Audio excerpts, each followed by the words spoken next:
1947 সাল পাকিস্তান রাষ্ট্র গঠন হলো। উপমহাদেশের মুসলিমদের আশা ছিল এই রাষ্ট্র ইসলাম এবং মুসলিমদের রক্ষা করবে, ইসলামী শরীয়ত অনুযায়ী শাসিত হবে। কিন্তু বাস্তবতা হচ্ছে আজ প্রায় 75 বছর হয়ে গেলেও ইসলামের নামে প্রতিষ্ঠিত এই রাষ্ট্রে ইসলাম প্রতিষ্ঠিত হয়নি। আর ইসলাম এবং মুসলিমদের হেফাজত তো অনেক দূরের কথা, পাকিস্তানি শাসক গোষ্ঠী এবং সেনাবাহিনী আপন মুসলিম ভাইদের বিরুদ্ধে যুদ্ধ করে চলেছে। আজ পর্যন্ত এই শাসক গোষ্ঠী ও সেনাবাহিনী কাফিরদের বিরুদ্ধে যুদ্ধের বদলে মুসলিমদের বিরুদ্ধে যুদ্ধ করতেই বেশি পছন্দ করে। এই বাহিনী আজও কাফিরদের গোলাম হয়ে ওই মুসলিমদের বিরুদ্ধে যুদ্ধ করে যাচ্ছে যারা ইসলামী শাসন প্রতিষ্ঠা করতে চায়। পশ্চিম পাকিস্তানি শাসক গোষ্ঠী শুরু থেকেই পূর্ব পাকিস্তানিদের শোষণ, নির্যাতন, নিপীড়ন করে আসছিল। এই জুলুম 1971 সালে এসে একটি ভয়ঙ্কর গণহত্যা এবং গণধর্ষণে রূপান্তরিত হয়। 1947-এ পাকিস্তান দাবি করেছিল তারা ভারতের হিন্দুদের কবল থেকে মুসলিমদের উদ্ধার করছে, কিন্তু তারপর তারা নিজেরাই মুসলিমদের হত্যায় মেতে উঠেছিল। একইভাবে ভারত দাবি করে বাংলাদেশকে তারা 71-এ পাকিস্তানের কবল থেকে মুক্ত করেছে, কিন্তু বাস্তবে বাংলাদেশকে তারা ভারতের করদ রাজ্যে পরিণত করেছে। বর্তমানে চেতনার দাবি হিসেবে বাংলাদেশকে নতজানু রাষ্ট্রে পরিণত করা ভারতকে 71-এর যুদ্ধের পরম বন্ধু হিসেবে চিত্রিত করা হয়। কৃতজ্ঞতার ভারে আবরার ফাহাদদের ফেসবুক স্ট্যাটাস হয়ে ওঠে মৃত্যুর পরোয়ানা। কিন্তু আসলেই কি শুধু মানবতার খাতিরে ভারত বাংলাদেশকে 1971 সালে সাহায্য সহযোগিতা করেছিল, নাকি এর পেছনে অন্য কোনো স্বার্থ আছে? মুক্তিযুদ্ধে কি ছিল ভারত বা রয়ের ভূমিকা? প্রিয় দর্শক, প্রোপাগান্ডা আর ইতিহাস বিকৃতির আড়ালে চাপা পড়েছে অনেক সত্য। আমরা চাপা পড়া এসব সত্যের কিছুটা তুলে আনার চেষ্টা করছি এই পর্বে। ভিডিওটি শেষ পর্যন্ত দেখার আমন্ত্রণ জানাচ্ছি। ভারতের আগ্রাসন পর্ব 4, অপারেশন বাংলাদেশ। মুক্তিযুদ্ধে রয়ের ভূমিকা।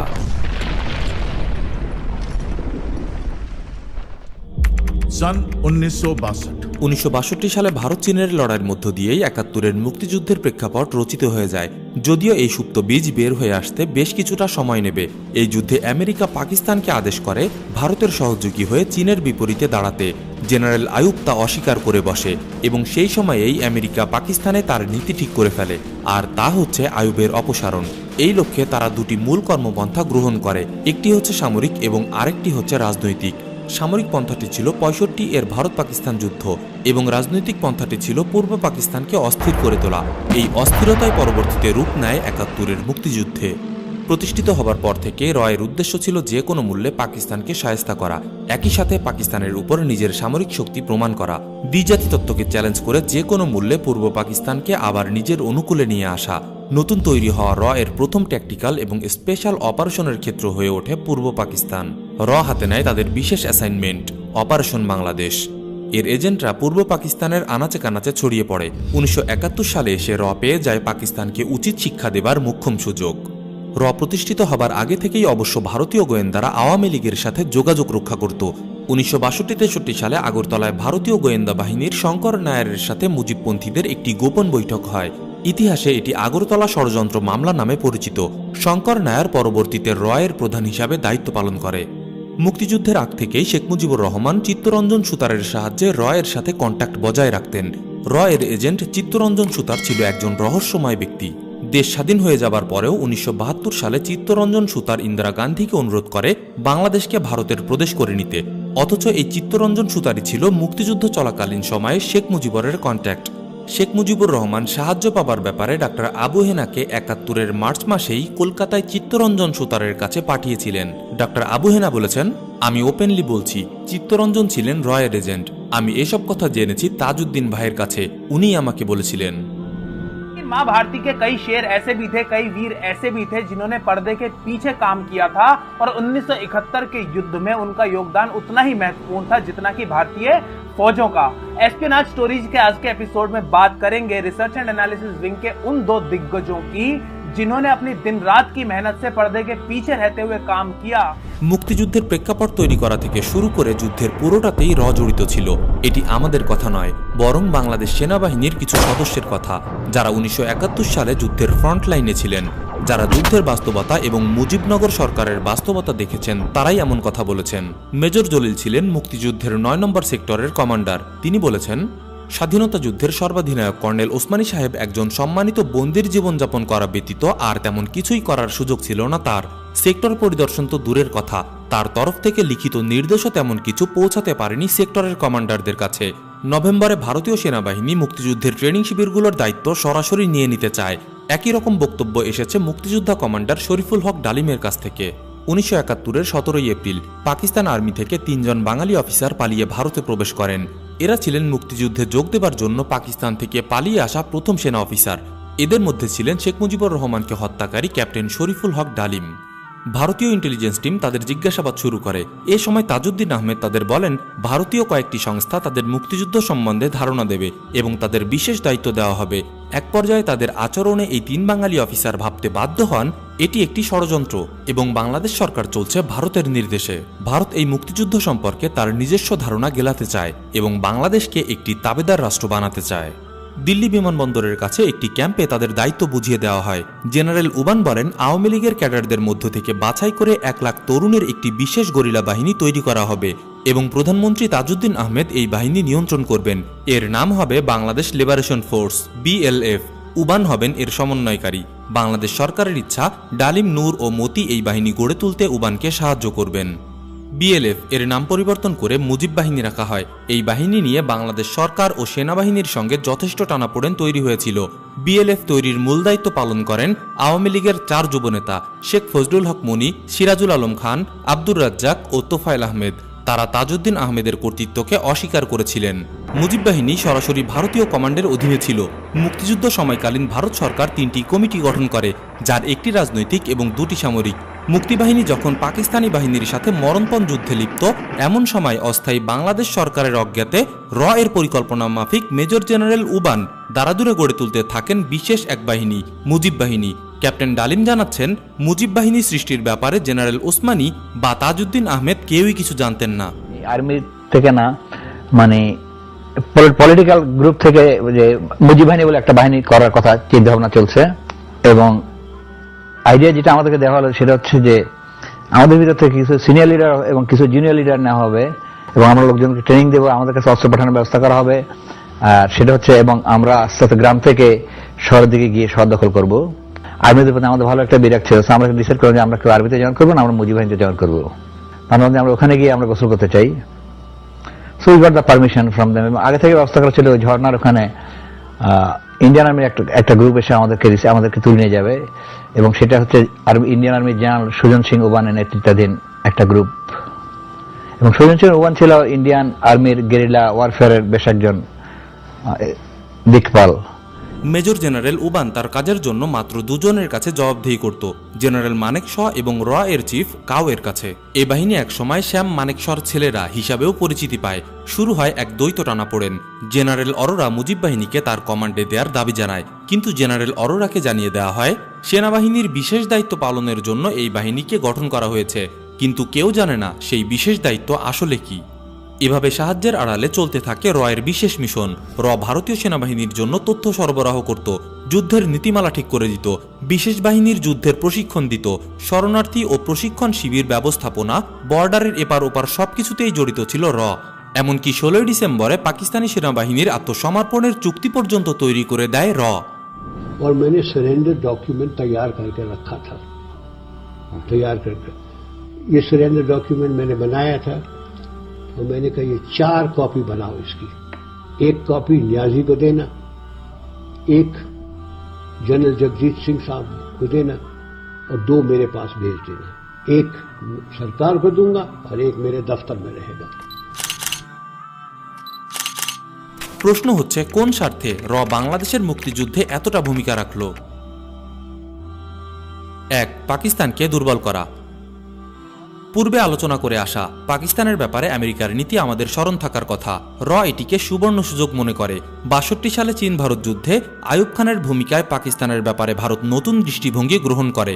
ভারতের 2 পাশে ছিল শত্রু পাকিস্তান। শত্রুকে চারপাশে রেখে ভারত নিজেদের নিরাপত্তা নিয়ে শঙ্কিত ছিল, তাই পাকিস্তানকে দুর্বল করে দিতে চাইত ওরা। এই পরিকল্পনাতে সিআইএর মদত থাকলেও সিআইএ কখনোই চায়নি পূর্ব পাকিস্তান আলাদা হয়ে যাক। তাদের সর্বোচ্চ লক্ষ্য ছিল জেনারেল আইয়ুবীকে চাপে ফেলা, কিন্তু এর লক্ষ্য ছিল আরও এক ধাপ অগ্রগামী, পূর্ব বাংলাকে আলাদা করে ফেলা। মনে রাখতে হবে এই আলাদা করার অর্থ স্বাধীন করা নয়, যা কিছু পরেই আমাদের আলোচনায় আসছে। 2. ভারতের 7টি রাজ্যের নিরাপত্তা নিশ্চিত করা।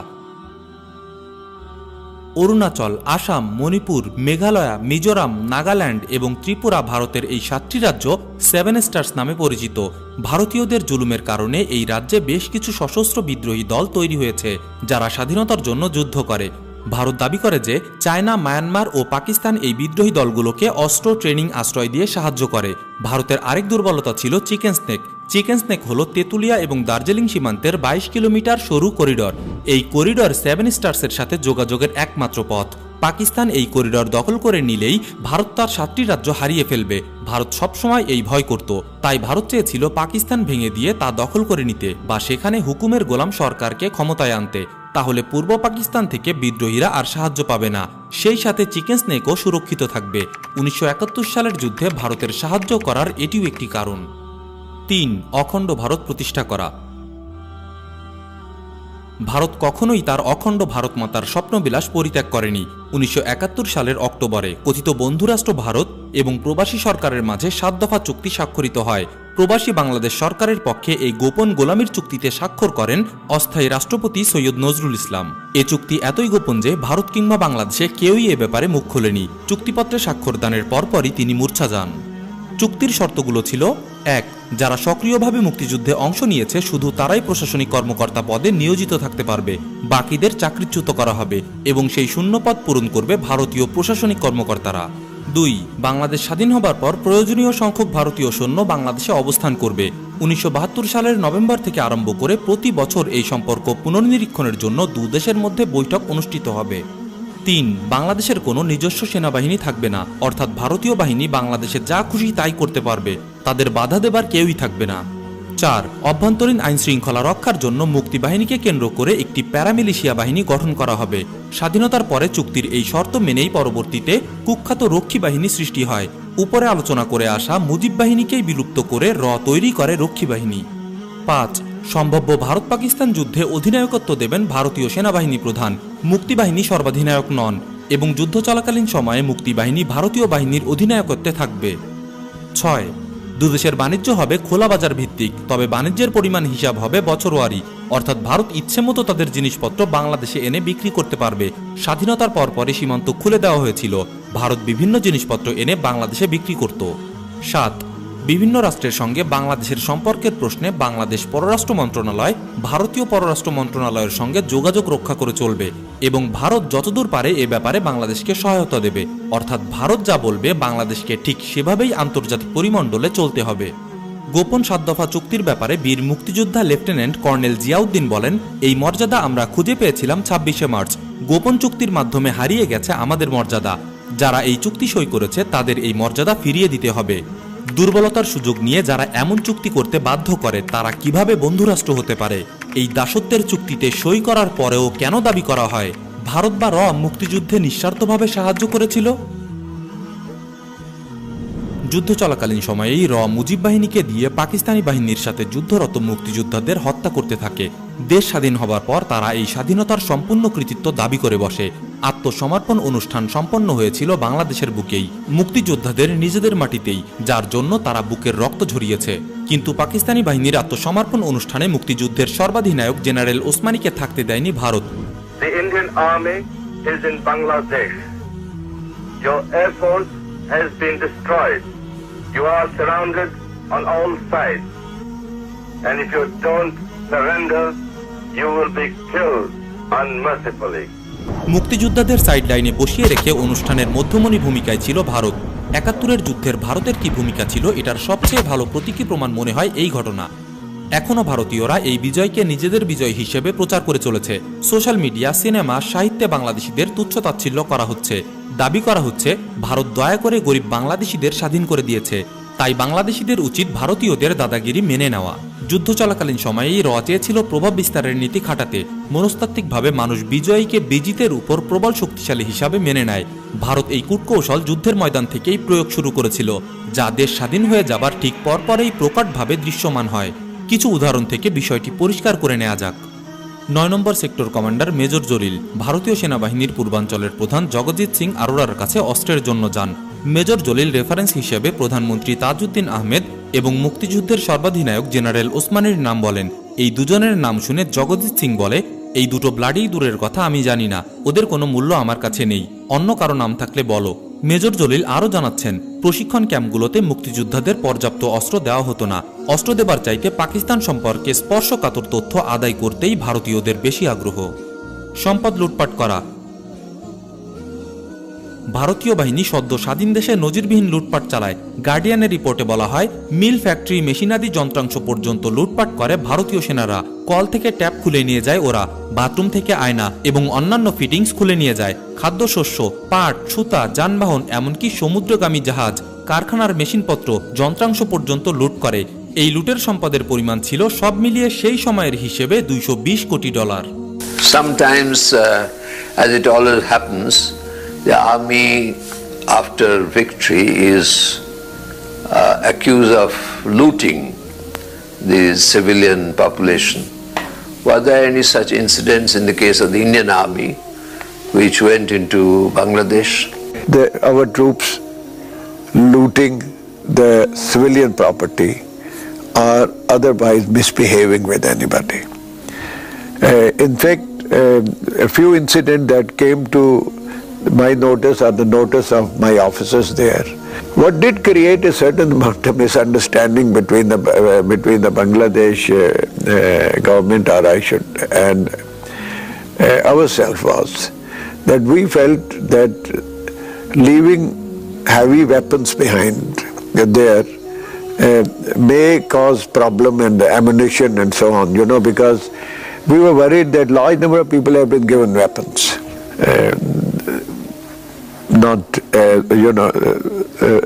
We have been intentionally trying to rob them of it, if I may use it. ভারতীয় বাহিনী পাকিস্তানের অন্তত 4টি ডিভিশনের অস্ত্রশস্ত্র, ভারী কামান, গোলা বারুদ, যানবাহন ও অন্যান্য সরঞ্জাম ভারতে নিয়ে যায়। ব্রিগেডিয়ার র্যাঙ্কের অফিসার পর্যন্ত ঢাকা ক্যান্টনমেন্ট থেকে ফ্রিজ, আসবাবপত্র, থালাবাসন ট্রাক ভর্তি করে ভারতে পাচার করে। মেজর জলিল ভারতীয় বাহিনীর এই লুটপাটের বিরোধিতা করেন। পরিণতিতে ভারতীয় বাহিনী তাকে গ্রেফতার করে। বাকিটা শোনা যাক তার কাছ থেকেই। আমার স্বাদের স্বাধীন বাংলায় আমি হলাম প্রথম রাজবন্দী। 31শে ডিসেম্বর সকাল 10টা সাড়ে 10টায় আক্রমণকারী বাহিনীর হাতে আমি বন্দী হয়ে বাংলাদেশের স্বাধীনতার আসল রূপের প্রথম দৃশ্য দেখলাম। যশোর সেনা ছাউনির অফিসার কোয়ার্টারের একটি নির্জন বাড়িতে আমাকে বেলা 11টায় বন্দী করা হয়। মুসলিম অধ্যুষিত বাংলাদেশকে ধর্মহীন করা। 70 সালের নির্বাচনে আওয়ামী লীগ বিপুল ভোটে জয়ী হয়। তাদের নির্বাচনী ইশতেহারে ছিল আওয়ামী লীগ ইসলাম বিরোধী কোনো কিছু করবে না, অথচ সেই আওয়ামী লীগ 72 সালের সংবিধানে ইসলামের বিরুদ্ধে অবস্থান নেয়। জনমতের বিপক্ষে গিয়ে হুট করে ধর্মনিরপেক্ষতা, গণতন্ত্র, সমাজতন্ত্র ও জাতীয়তাবাদ নামে রাষ্ট্রের 4টি মূলনীতি নির্ধারণ করে। এর কারণ কি? এর উত্তর পাওয়া যাচ্ছে ইন্দিরা গান্ধীর কাছে। ইন্দিরা গান্ধী 6 ডিসেম্বর ভারতীয় সংসদে বলে, মাননীয় সদস্যগণ, আপনারা জেনে খুশি হবেন যে বাংলাদেশের নেতৃবর্গ ইতোমধ্যে গণতন্ত্র, সমাজতন্ত্র ও ধর্মনিরপেক্ষতাকে রাষ্ট্রীয় আদর্শ হিসাবে গ্রহণ করেছে এবং এর প্রেক্ষিতেই তাদের স্বীকৃতি দেওয়া হয়েছে। বাংলাদেশিদের মধ্যে ইসলামী মূল্যবোধ থাকুক, এটা কোনো মতেই মেনে নিতে পারেনি ভারত, কারণ এটি ভারতের জুলুম তথা সাম্রাজ্যবাদী আচরণের জন্য হুমকি। তাই বাংলাদেশের জনগণকে নাস্তিক বানানোর জন্য আওয়ামী লীগকে বাধ্য করা হয় সংবিধানের ধর্মনিরপেক্ষতা যোগ করার জন্য।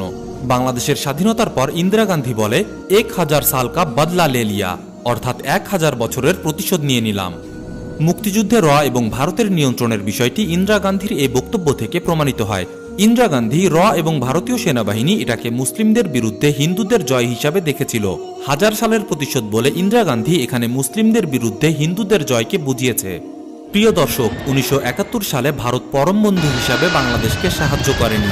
তাদের উদ্দেশ্য ছিল মুসলিম অধ্যুষিত পূর্ব বাংলা হিন্দু অধ্যুষিত ভারত মাতার অধীনে নিয়ে আসা। স্বাধীনতার পরে যুদ্ধকালীন ভারতের সেনা প্রধান ফিল্ড মার্শাল মানেকশ ভিতরের সব বিদ্বেষ উগরে দিয়ে বলেছিল, বাংলাদেশে যদি ইসলামী প্রজাতন্ত্র ঘোষণা করা হয় তাহলে ভারতের এতে অবাক হবার কিছু নেই। আমাদের সৈনিকগণ যেদিন বাংলাদেশ মুক্ত করে সেদিনই আমি এই সত্য উপলব্ধি করেছি। বাংলাদেশের কখনোই ভারতের প্রতি তেমন ভালোবাসা ছিল না। জানতাম ভারতের প্রতি তাদের ভালোবাসা ক্ষণস্থায়ী। অনুপ্রেরণার জন্য তারা ভারতের দিকে না তাকিয়ে বরং মক্কা ও পাকিস্তানের দিকেই তাকাবে। আমাদের সত্যাশ্রয়ী হওয়া উচিত। এদেশের ধর্মপ্রাণ মুসলিমরা প্রাণাধিক প্রিয় পবিত্র কেবলা মক্কার দিকে তাকাবে, এটুকুও জেনারেল মানেকশর সহ্য হয়নি।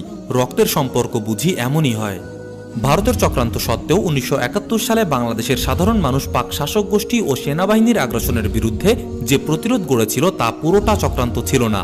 পাকিস্তানি সেনাবাহিনীর আক্রমণ, গণহত্যা, তাণ্ডবের মুখে এই অঞ্চলের সাধারণ মানুষেরা যে প্রতিরোধ গড়ে তুলেছিলেন তা ছিল জুলুমের বিরুদ্ধে মাজলুমের প্রতিরোধ, জানমাল ও সম্পদ বাঁচানোর জন্য প্রতিরোধ।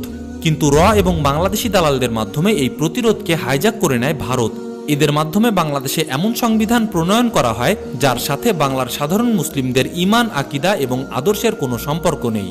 র বা ভারত নিছক মানবতার খাতিরে বন্ধুরাষ্ট্র ভেবে 1971 সালে বাংলাদেশকে সাহায্য করেনি।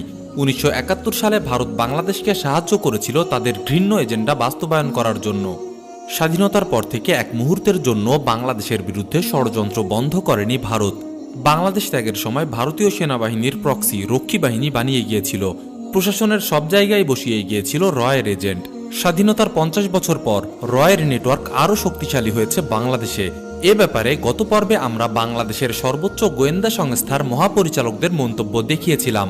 যারা এখনো ভিডিওটি দেখেননি, লিংক উপরে দেয়া হলো। প্রিয় দর্শক, বাংলাদেশে ভারতীয় আগ্রাসনের যে নীল নকশা হাতে নিয়ে র মাঠে নেমেছিল তা আজ প্রায় পরিপূর্ণ। জাল বিছানো শেষ, এখন শুধু গুটানো বাকি। এরই মাঝে আমরা আমাদের সীমিত সামর্থ্যের সবটুকু দিয়ে চেষ্টা করেছি তাদের এই জঘন্য পরিকল্পনাকে আপনাদের সামনে তুলে ধরতে।